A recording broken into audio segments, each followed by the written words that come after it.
اهلا ومرحبا بكم قناه اخوكم من الشقه.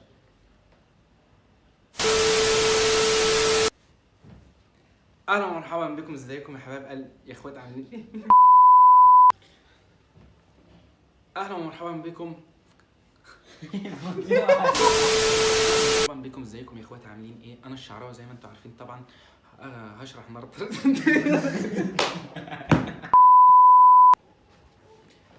اهلا ومرحبا بكم، ازيكم يا اخوات عاملين ايه؟ انا الشعراوي طبعا زي ما انتم عارفين. فيديو اليوم هيكون عباره عن ان انا هشرح اخر فيديو ليا شورتس في القناه عن طريق كاب كات على الموبايل. يلا مع بعض كده نشوف ازاي الطريقه.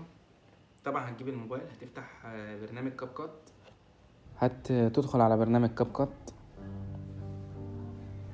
زي ما انتم شايفين.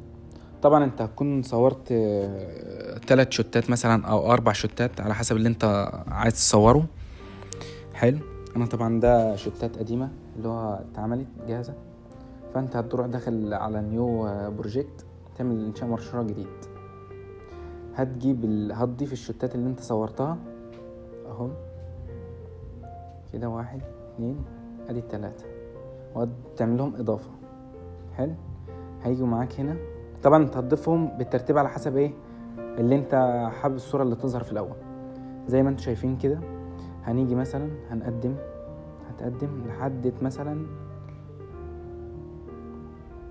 لحد هنا مثلا، وهتضغط سبليت قص، وهتجيب الصورة اللي انت عايزها تكون تعملها وهتحددها، وهتدوس فريز، تعملها فريز، وهتيجي عند هتكبر كده تزود، تيجي عند الجزء اللي ملوش لازمة ده، دي الصورة، وهتمسح الحتة الباقية دي. طبعا كده دي الشوت الأول. هتيجي برضو عند الشوت التاني كأنك ماشي كده، بس هتقدم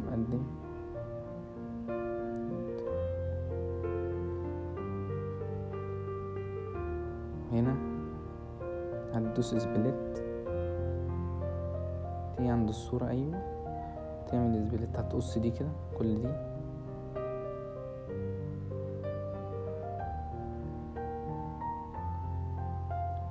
هتقف عند الحتة دي مثلا، وهتعمل لها فريز. هتروح عند آخر حتة وهتدوس حذف، تيجي عند الشوت التالت، هتقدم لحد مثلا حتة معينة زي الباقي، وهتعمل سبليت، هتقدم لحد الصورة اللي انت عايزها تظهر، حدد هنا مثلا. تمام. وهتعمل لها فريز برضو،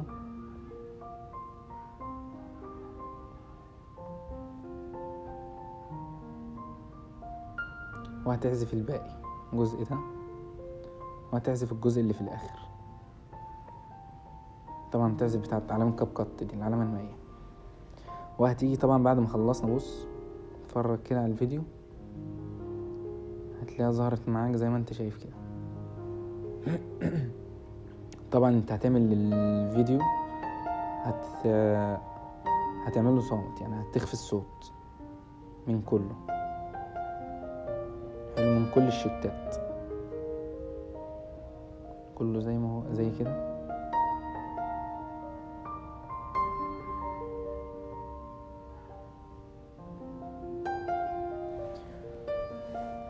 وهنا هتضيف، طبعا ضفت اضافه حلوه قوي في الاول، اللي هي طبعا اضافه الايربود، لان انا كنت بعمل اكني بلبسها. سواء انت هنا تيجي تعمل تراكم او اوفرلي عندك على حسب ما انت، على حسب اللغه. بس طبعا ايه، هتجيب الصوره على حسب، بس لازم تكون انت تجيبها من على جوجل اي حاجه. انا هنا طبعا مصوره، بس لازم تكون خلفيه خضراء. تمام. هتجيبها زي ما انت شايف كده في المكان اللي انت حابه، هتجيب ريموف باك جراوند، وهتعمل كروما كي، هتجيب العلامة على المكان الأخضر، هتجيب انسايت دي، وهتبتدي انك تخفي اللون الاخضر لحد مثلا تديك شكل معين. مثلا بص هخليها كده حلو. طبعا هتبان معاك ان في جزء اخضر موجود، انا هقولك دلوقتي تخفيه ازاي. بص انت هتجيب،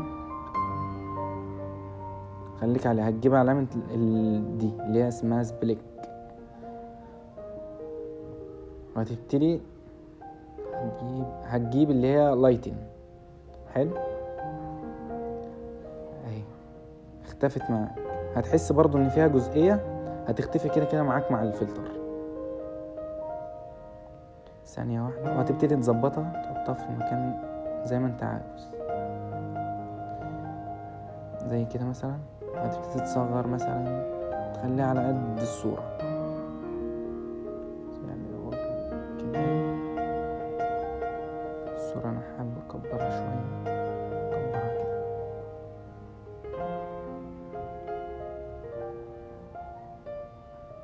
ثانية واحدة تعدلها دي كده.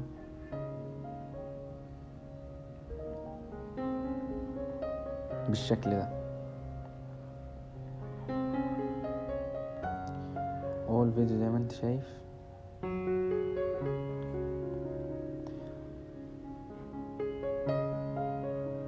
وهنا برضو. طبعا الصورة طبعا هتضيف الصورة اللي هي الكلمة لحظة اللي هي الفوجي دي، انت هتنزلها من جوجل او اي حاجة. انا كده منزلها قبل كده، انت هتنزلها برضو. هتيجي عليها خلاص بليك، تدوس اللي هي فلتر، خليها 100 زي ما هي، كبرها تحطها بقى زي ما انت عايز بالشكل ده. وهنا هتعمل لها نسخ دوبليكيت،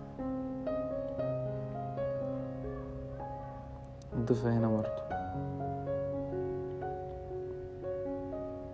انا حابب اخليها من تحت، انت براحتك. لو عايز تضيفها عايز تخليها من تحت من فوق انت براحتك. انا حابب اخليها كده هنا في الصورة دي. هتيجي برضو هتعمل لها تكرار،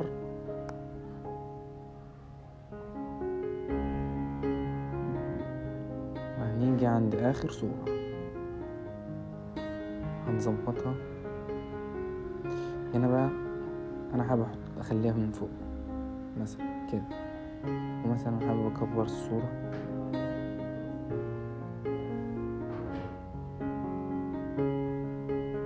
كده.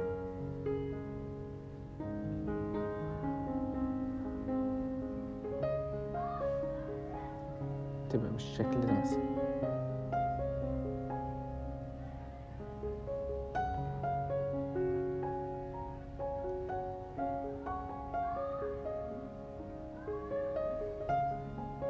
كده بالشكل ده. وهتجيب، هنرجع لورا. طبعا الفلتر ثواني، انت تخلي الجزء الاول ده الفيديو عادي. هتيجي هنا مثلا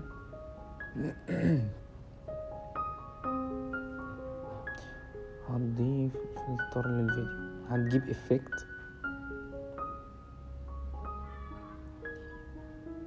مش دي،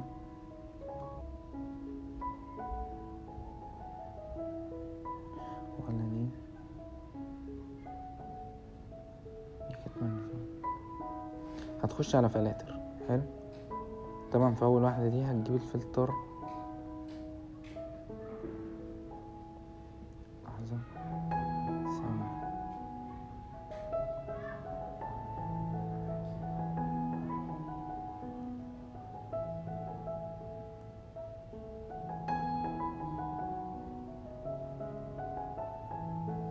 هتخليه مثلا على 51 مثلا بالظبط كده.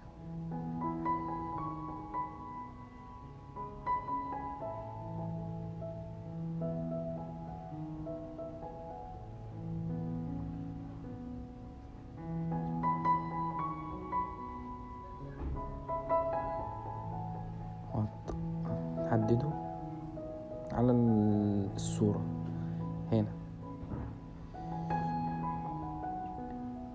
هتيجي عند الفيديو الباقي وهتضيف هنا فلتر برضو، بس فلتر مختلف. ضيف مثلا، انا حابب اضيف لا ده مش ظابط ده معايا.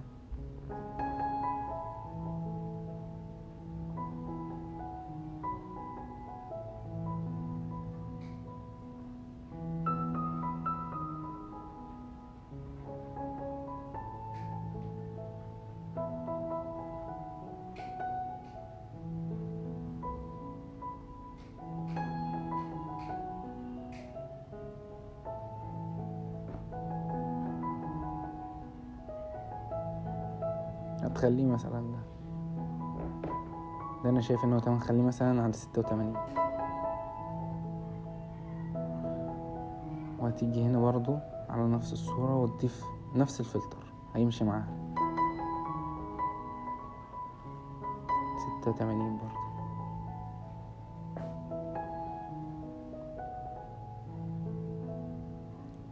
بس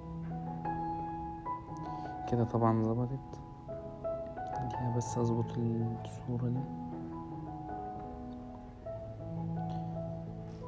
والاغنية طبعا هسيبها لك في اللينك في الوصف قصدي، لو انت عايز تنزلها، لو انت عارف عادي تعمل لها استخراج. انا كده منزلها، اعمل لها استخراج بس.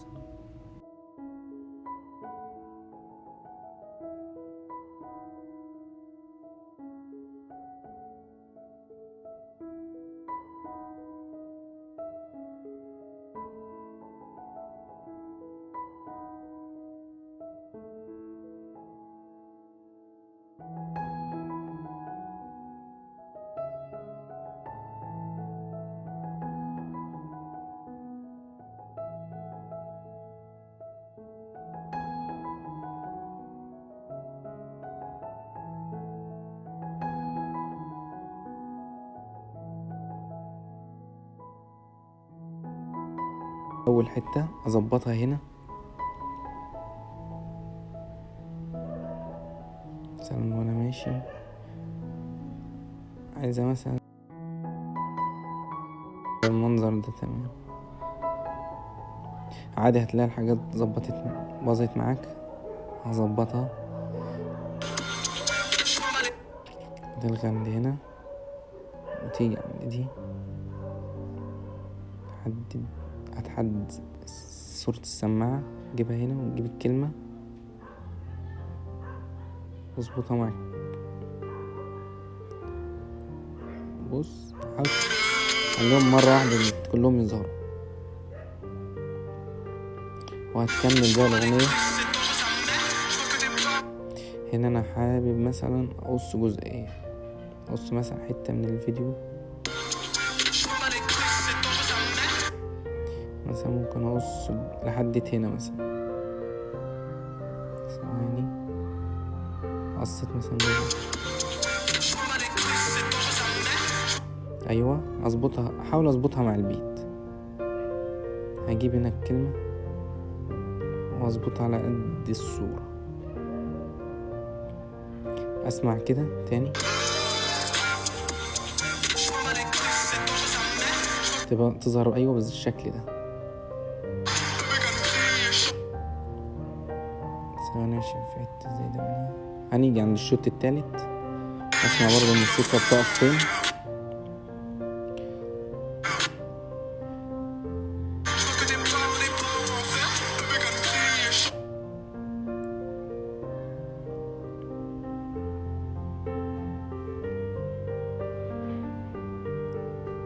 مثلا أقص جزئية من دي برضو،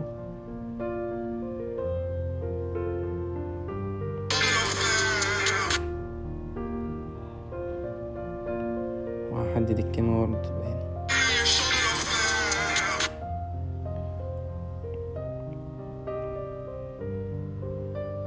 ثواني،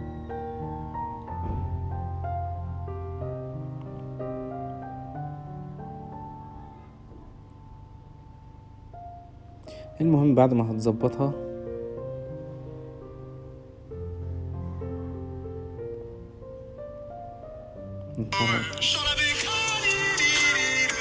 بص كده بعد ما تظبط الفيديو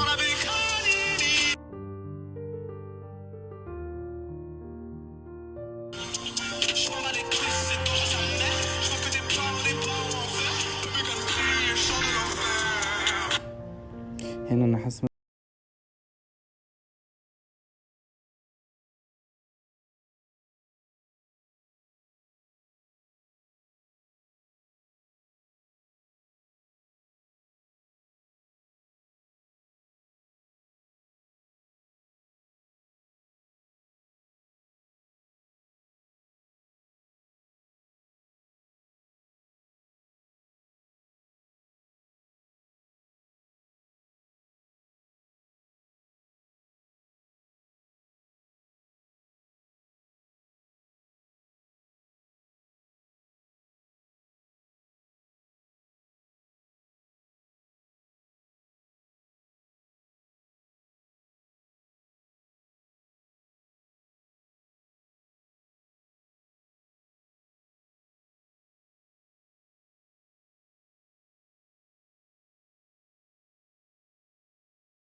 ودي النتيجة في الآخر.